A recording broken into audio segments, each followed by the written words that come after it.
এখন আমরা একটা ইম্পর্টেন্ট কোয়েশ্চেন নিয়ে ডিসকাস করছি। এটা ফ্রিকোয়েন্টলি আস্কড কোয়েশ্চেনের মধ্যেও যেরকম পড়ে ঠিক সেরকম এক্সামিনার্স চয়েস প্রবলেমের মধ্যেও পড়ে। আর এই কনসেপ্টের উপর ডিপেন্ড করে কোনো না কোনো নিউমেরিক্যাল এক্সামে আসবেই। তো যার জন্য এই কনসেপ্টটাকে ভালো করে গ্র্যাব করতে হবে।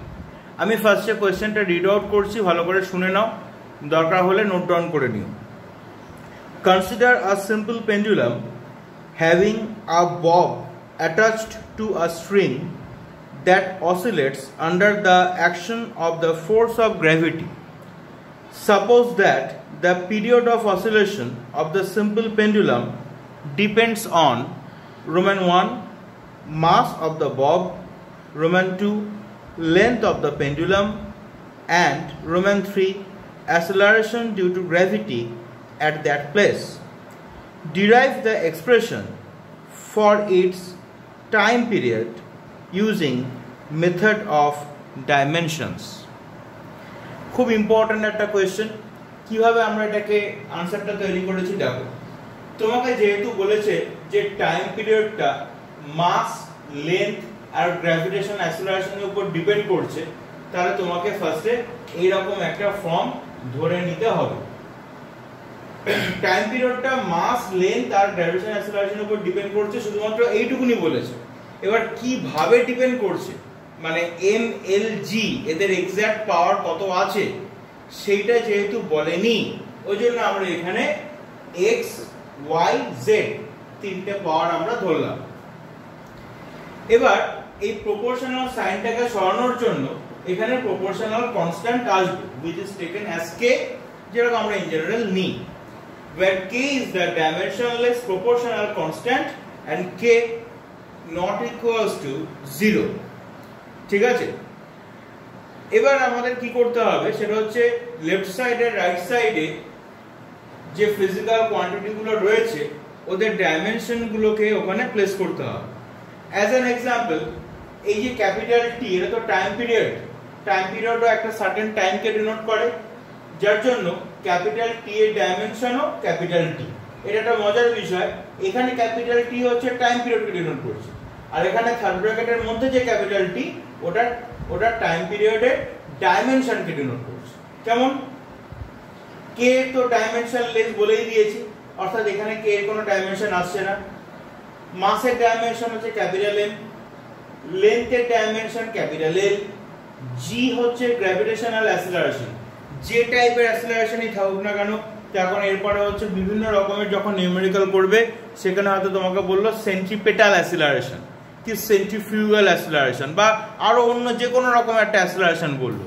এটা সবসময় মাথায় রাখবে, অ্যাক্সেলারেশন যাই হোক না কেন তার আগে গ্র্যাভিটেশনাল বসানো থাকুক, ওয়ার্ড থাকুক না কেন, বা সেন্ট্রিপেটাল থাকুক, সেন্ট্রিফিউগাল থাকুক, প্রেফিক্স যাই ইউজ করুক না কেন, অ্যাক্সেলারেশনের dimension L T two the পাওয়ার -2 যেরকম হওয়ার সেরকমই হবে। ঠিক আছে, এবার আমরা কি করছি, আমরা এখানে ওদের ইন্ডেক্সের রুল অনুযায়ী তাহলে এখানে m এর পাওয়ার হয়ে গেল হচ্ছে x, l এর পাওয়ার হচ্ছে এটা, এখানে এটার জন্য y, আর এখানে আবার l এর পাওয়ার কি আছে z, তাহলে y + z। নিশ্চয়ই জানো যখন প্রোডাক্ট হয় তখন পাওয়ার গুলো সাম হয়ে যায়, আর t এর পাওয়ার কত হবে -2 আর এখানে z, তাহলে -2z। আর লেফট সাইডে দেখো, লেফট সাইডে ক্যাপিটাল T ছিল শুধু, আমরা এখানে m আর l নেই ঠিকই, কিন্তু m to the power 0 l to the power 0 লিখলাম, আর ক্যাপিটাল T পাওয়ার এখানে 1 সেটাকে আমরা মেনশন করলাম, তাতে আমাদের পরের স্টেপগুলোতে সুবিধা হবে x y আর z এর ভ্যালু ফাইন্ড করার জন্য। তারপরে স্টেপটা very simple, equating the exponents of m and t on both sides we get, তাহলে এখানে m এর পাওয়ার হচ্ছে x, এখানে m এর পাওয়ার 0, তার মানে x = 0। এখানে l এর পাওয়ার হচ্ছে y + z, এখানে l এর পাওয়ার হচ্ছে 0, তাহলে y + z = 0। এখানে t এর পাওয়ার -2z, এখানে t এর পাওয়ার 1, তাহলে -2z = 1। তাহলে -2z = 1 মানে তাহলে z -1/2, এই z -1/2 যদি আমরা এখানে পুট করি তাহলে y ½ আর x তো 0 হয়েই বসে আছে। তাহলে পরে আমরা যে এক্সপ্রেশনটা পেলাম, রিলেশনটা যেটা আমরা পেলাম সেটা হচ্ছে capital T is equal to K এর মতো থাকলো, small m to the power x, x এর ভ্যালু 0, ওই জন্য small m to the power 0, small l to the power y, y এর ভ্যালু আমরা পেয়েছি হাফ, তাহলে l to the power half, small g to the power z, এখানে z এর value আমরা কত পেয়েছি minus half, g to the power minus half, ঠিক আছে। তাহলে m টু দি পাওয়ার 0 মানে সামথিং টু দি পাওয়ার 0 মানে কি 1, তাই তো, তাহলে m টু দি পাওয়ার 0 মানে 1, সেটা আর এখানে লিখছি না। তাহলে l to the power half, power half মানে কি আন্ডার রুট, তাহলে under root l divided by g, কেন g ডিনোমিনেটরে, তার কারণ g এর power half, not only that minus আছে, ওই জন্য রুটের মধ্যে ডিনোমিনেটরে হবে। এবার এখানে একটা জিনিস দেখো, ওরা কোশ্চেনে কিন্তু বলেছিল যে টাইম পিরিয়ড মাসের উপর ডিপেন্ড করছে, বলেছিল তো, কিন্তু আমরা ম্যাথমেটিক্যালি কি দেখলাম, অটোমেটিক্যালি আমরা দেখলাম যে x এর ভ্যালু 0 হয়ে গেল, আমরা ম্যাথমেটিক্যালি দেখলাম x এর ভ্যালু 0 হয়ে গেল, x এর ভ্যালু 0 হয়ে গেল মানে তার মানে হচ্ছে এখানে মাসের পাওয়ার 0, মাসের পাওয়ার 0 মানে তার মানে মাস ওখানে নেই, তার মানেই হলো এইখানে এই যে টাইম পিরিয়ড, ঠিক আছে, টাইম পিরিয়ড তাহলে মাস ইন্ডিপেন্ডেন্ট। আমি যদি কোন একটা পেন্ডুলাম বব নিই, তাহলে time period of the pendulum, of the simple pendulum does not depend on the mass of the bob, ববের মাসের উপর ডিপেন্ড করছে না, ঠিক আছে। তো এটা আমরা পেলাম। এবার একটা জিনিস বলে রাখি, সেটা হচ্ছে ডাইমেনশনাল অ্যানালিসিস বা ডাইমেনশনাল হোমোজিনিটি, তার কিছু লিমিটেশনস আছে।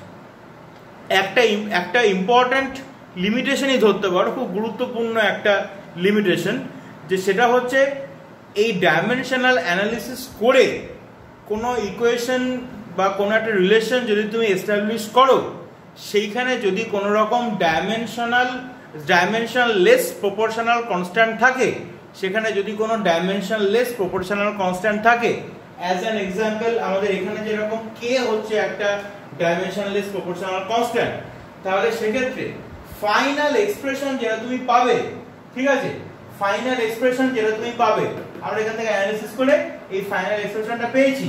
এখানে ফাইনাল এক্সপ্রেশনে কিন্তু k এর এক্সাক্ট ভ্যালু কিন্তু আমরা জানতে পারিনি, আমরা যেভাবে ক্যালকুলেট করেছি ডাইমেনশনাল অ্যানালিসিস কে ইউজ করে, তাতে করে আমরা k এর ভ্যালু জানতে পারিনি, ঠিক আছে, এটা কিন্তু এর একটা লিমিটেশন।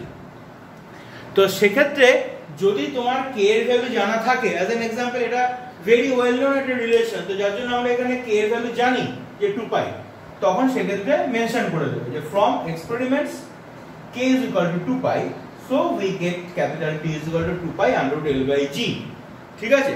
এবার ধরো তোমাকে একটা আননোন একটা পিকুলার টাইপের রিলেশন দিল, যেটা তুমি এর আগে দেখোনি, তো সেখান থেকে ধরো তুমি ইকুয়েশন রেডি করলে ডাইমেনশন অ্যানালিসিস করে, এবার ওখানে তোমার একটা k অবভিয়াসলি থাকবে, সেই k এর এক্সাক্ট ভ্যালু ধরো তুমি জানো না বলে ওখানে কোনো ভয়ের কারণ নেই, তখন k এর ভ্যালু যদি তুমি ওখানে না লেখো তাহলে কিন্তু কোনো মার্কস ডিডাকশন কিন্তু হবে না। যদি জানো এক্স্যাক্টলি তবেই লিখবে, যদি না জানো k এর ভ্যালু লেখার দরকার নেই, ঠিক আছে। যদি k এর ভ্যালু জানো তবেই লিখবে, না জানলে লেখার কোনো প্রয়োজন নেই। k এর ভ্যালু না লিখলেও আমি যদি নিউমেরিক্যালটাতে, এই যে নিউমেরিক্যালটা তোমাদের করলাম, এটা হচ্ছে 3 মার্কসের একটা নিউমেরিক্যাল, কেমন। এবার এখানে আমি যদি এইখানে এই অবধি করে অঙ্কটাকে ছেড়ে দিই, তাহলেও আমাকে 3 দেবে আউট অফ 3, এটা করার আমার দরকার নেই। কিন্তু যদি আমার কাছে অ্যাডিশনাল ইনফরমেশন থাকে, আমার পেপারটা যেটা আমি রেডি করছি সেটা হচ্ছে বাকি যে আমার ক্লাসমেট বা ব্যাচমেটরা রয়েছে তাদের থেকে আমি একটু অন্যরকম ডিফারেন্টলি আমি রেডি করতে চাইছি, কি এক্সামিনারের কাছে আমার নিজের একটা ইমপ্রেশনটাকে আমি ভালো করতে চাইছি, তো তুমি ইউজ করতেই পারো। কিন্তু না জানলে আন্দাজে কোনো কিছু লেখার দরকার নেই বা ঘাবড়ানোরও কোনো কারণ নেই।